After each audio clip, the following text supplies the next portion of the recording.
রোহিত নবী ঝামেলায় নয়া মোড়, আফগান ব্যাটারের পাশে দাঁড়ালেন দ্রাবিড়। বুধবার ভারত এবং আফগানিস্তানের মধ্যে তৃতীয় টি-20 ম্যাচের আয়োজন করা হয়েছিল। এই ম্যাচে এমন একটি পরিস্থিতি তৈরি হয় যেখানে রোহিত শর্মা এবং মোহাম্মদ নবীর মধ্যে তুমুল মৌখিক ঝামেলা শুরু হয়ে যায়। ম্যাচটাই হওয়ার পরে সুপার ওভার চলাকালীন এই ঘটনার সাক্ষী থাকেন গোটা ক্রিকেট বিশ্ব। প্রথম সুপার ওভারে প্রথমে ব্যাট করতে নামে আফগানিস্তান ক্রিকেট দল। মুকেশ কুমারের শেষ বলটা খেলেন মোহাম্মদ নবী। এই আফগান ক্রিকেটার ব্যাট চালালেও বলের সঙ্গে সঠিক সংযোগ তিনি করতে পারেননি।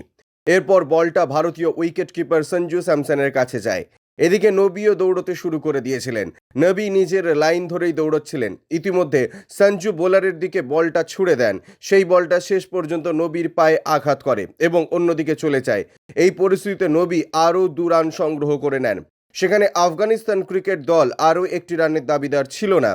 সেখানেই তারা 3 রান পেয়ে যান। সুপার ওভারে আফগানিস্তানের মোট 16 রান করে। আর এই ঘটনাতেই ভারতীয় ক্রিকেট দলের অধিনায়ক রোহিত শর্মা বেজায় ছুটে যান।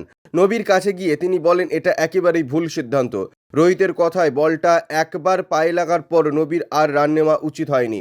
তবে নবীও নিজের ভুল অস্বীকার করেন। কয়েক সেকেন্ডের মধ্যে তাদের মধ্যে কথা কাটাকাটি হয়। কোনটা ঠিক আর কোনটা ভুল তা নিয়ে সোশ্যাল মিডিয়াতে বিতর্ক হয়। ম্যাচের শেষে এই ব্যাপার ভারতীয় ক্রিকেট দলের কোচ রাহুল দ্রাবিড়কেও জিজ্ঞাসাবাদ করা হয়। সেই সময় দ্রাবিড় এই আফগান ব্যাটারির পাশে দাঁড়ান। ব্যুরো রিপোর্ট, ইউজে নিউজ।